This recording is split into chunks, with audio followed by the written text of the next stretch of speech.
Torej, lep pozdrav vsem skupaj in dobrodošli ponovno v Rovtah. Vidim, da je veliko zanimanja tudi za drugo srečanje z našim gostom, gospodom Janezom Zorcem. Rojen 1948 v Argentini, slovenskim staršem, po materi Rovtar, po očetu Polhograjčan. Osnovno šolanje v Argentini, študij fizike, študij matematike in študij astronomije, katere vse konča z diplomo, tudi v Argentini na univerzi v La Plati. Potem se preseli v Pariz, kjer doktorira iz fizike in se zaposli na francoskem nacionalnem astronomskem inštitutu, kjer ostane do upokojitve, vendar tudi po upokojitvi še deluje na tem inštitutu. Kaj več pa tudi sam povedal o sebi, tako da besedo predajam gospodu Zorcu.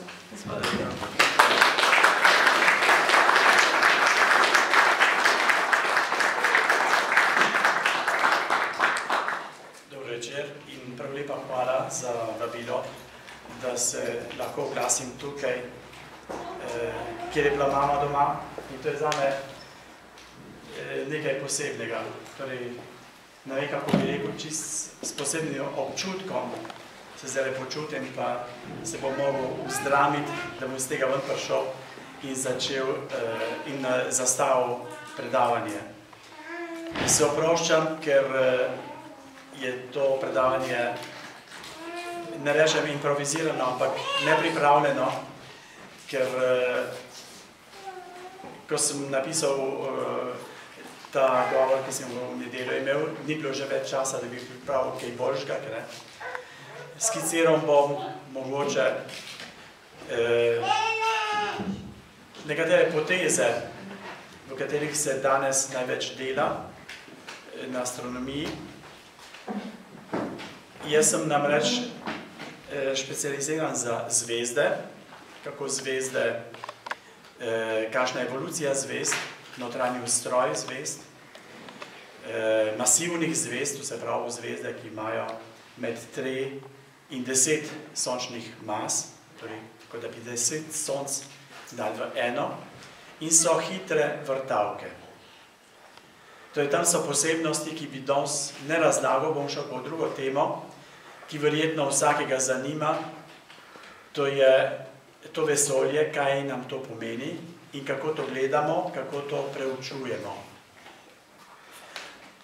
Dve glavni temi se danes razgrabljajo v astronomiji, to je iskanje novih osončij, novi planeti, poznamo jih zdaj že vsaj 2000, dolgo časa je bilo, da smo vedeli za naše osončje, planeti, zdaj jih pa že 2000 drugih poznamo.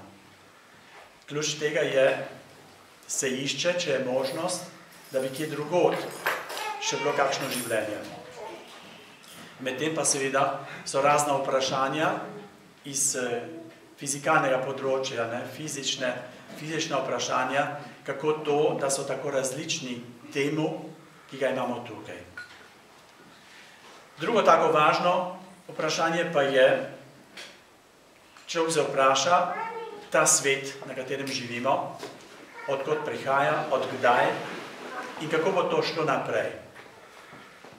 Lahko rečem, da še tole ponovim, tle v Sloveniji imam tudi astronome kolege, ki so svetovno znani, Slovenija ne zaostaja pri tem, je Tomaž Cvitar na Ljubljanski univerzi. On proučuje zvezde, ki so malo manj masivne kot te, za katere sem jaz zainteresiran. Imate pa tudi v Severnej Ameriki Uroša Seljaka, ki pa proučuje to vprašanje o vesolju in tudi svetovno znan. Grem, torej, če mi bo zmanjkalo besed, pa vidim, imam tam tudi Argentince, ki so dan časa tukaj v Sloveniji, pa bom za prevod prosil. Ker je tako, slovenščina je to postalo moj jezik, ki ga uporabljam le včasih.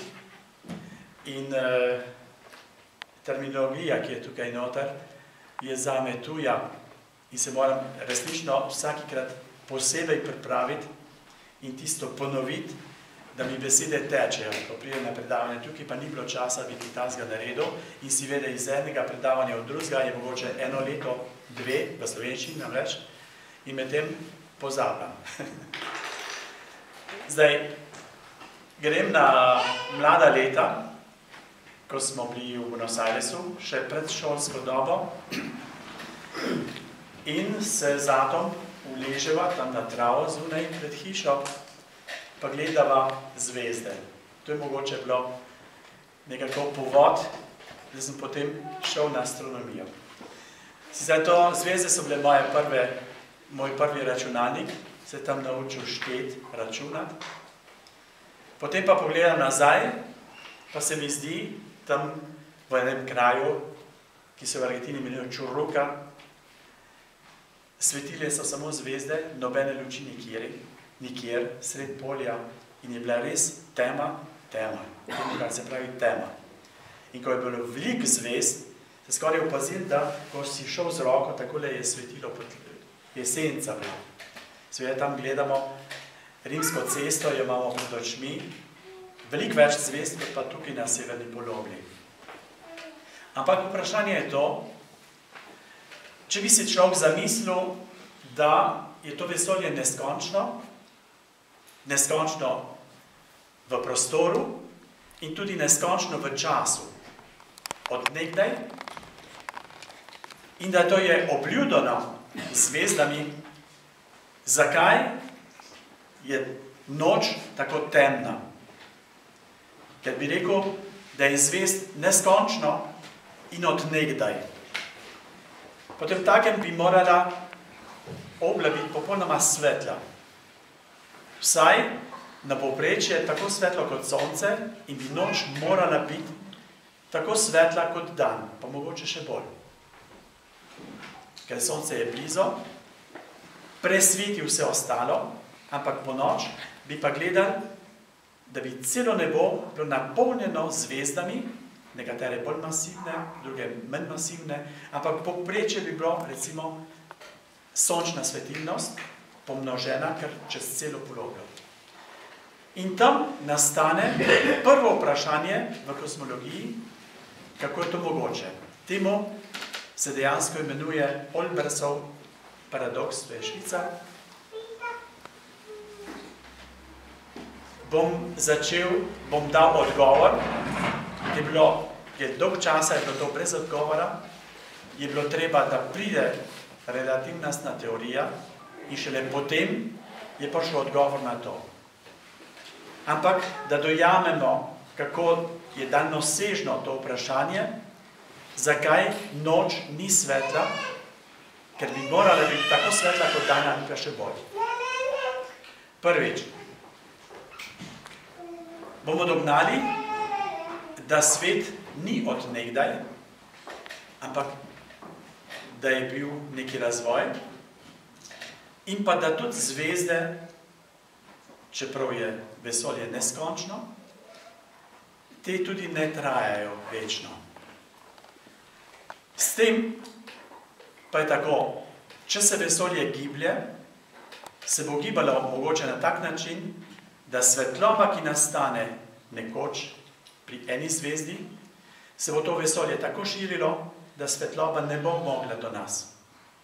In če med tem zvezde tudi umirajo, je torej svetloba, ki ne bo nikdar do nas prišla in s tem je možno, da mi vidimo samo tiste zvezde, ki so najbližje, ki tudi umirajo in ostale pa ne bomo nikdar videli. In zato je del tiste svetlobe zgubljene in zato noč. Ampak da človek pride do tega spoznanja, seveda, je veliko teorij vmes. Samo v tem hočem reči, da je vesolje podvrženo evoluciji in da se vesolje giblje.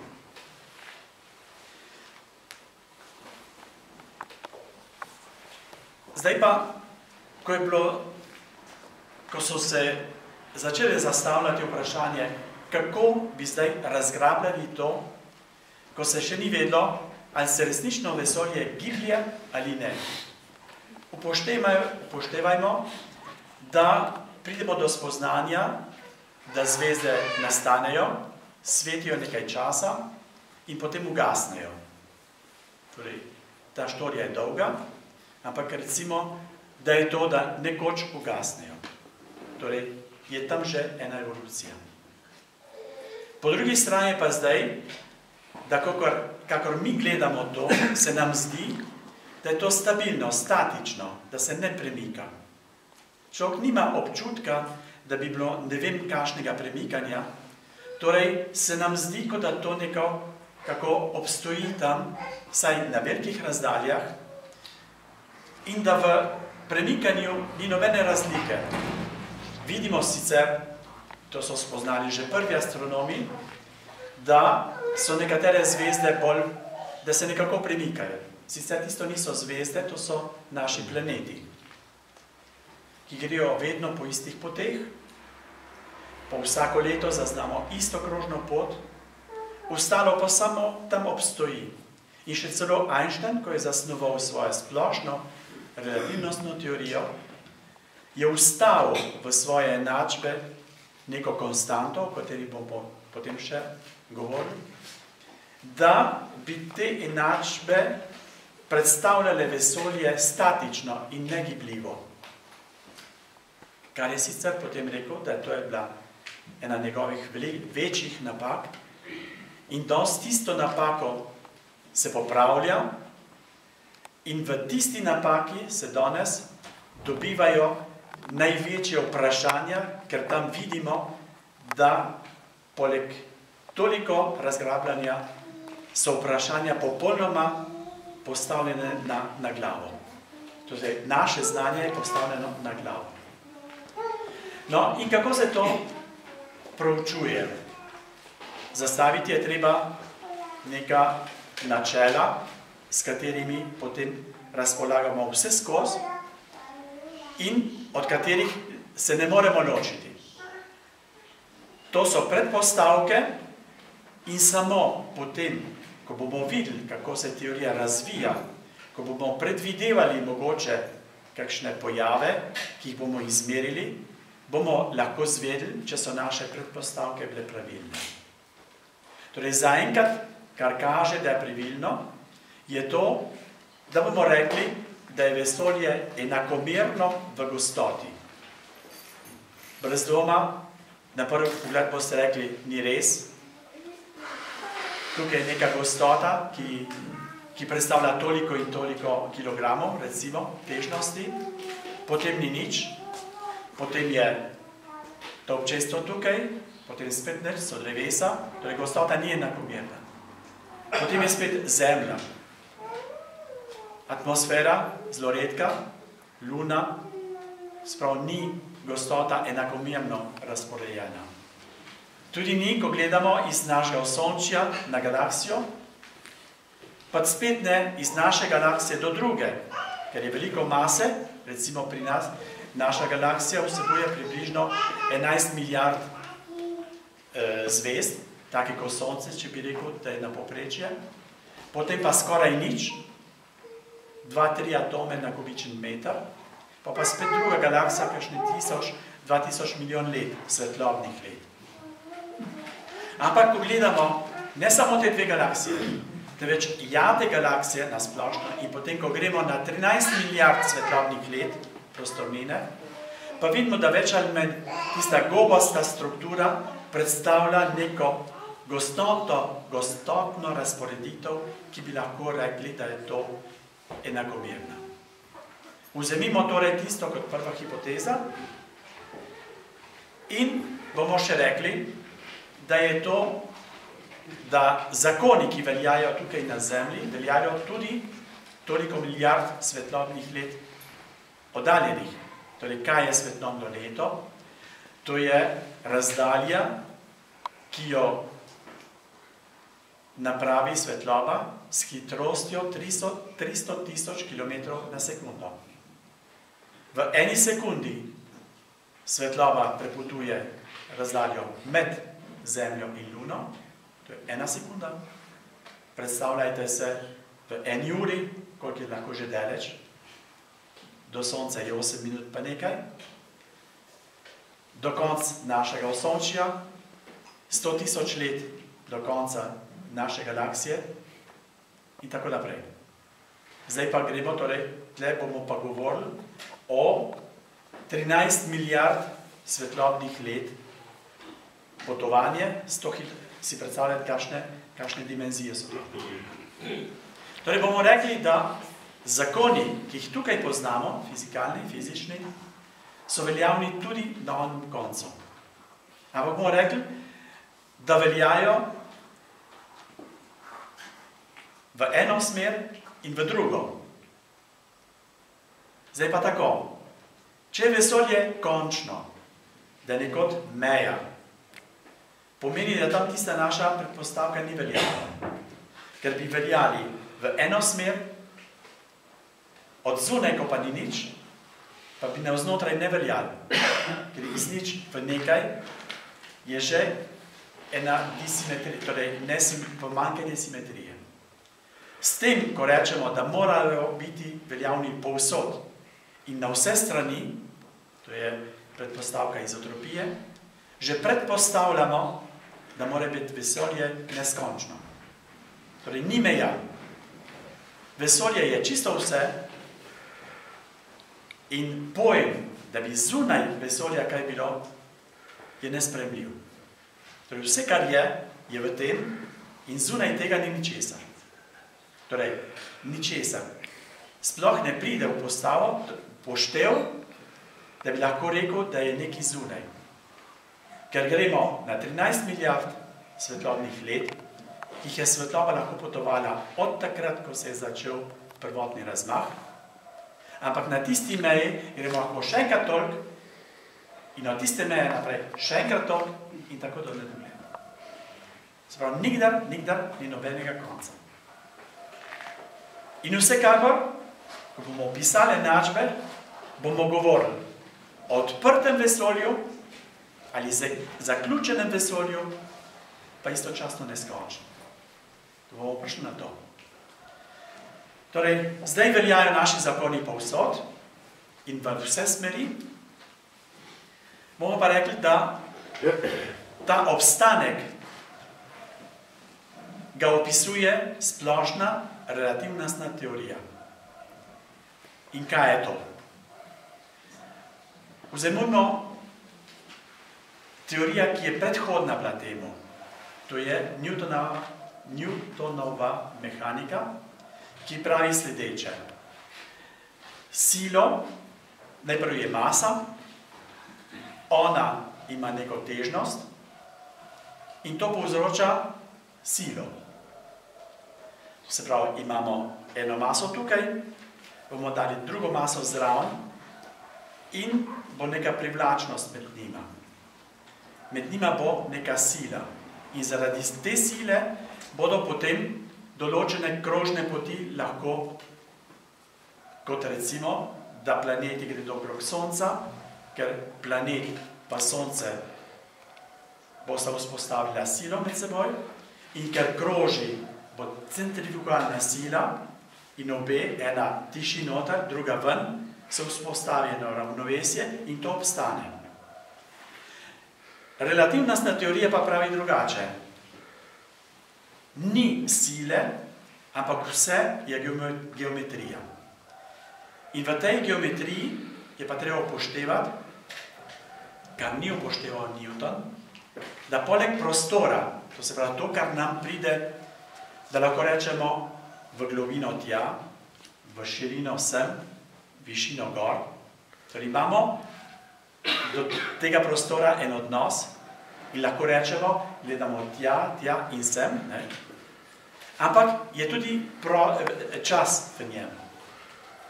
Newton upošteva, da čas je neskončen, da sila učinkuje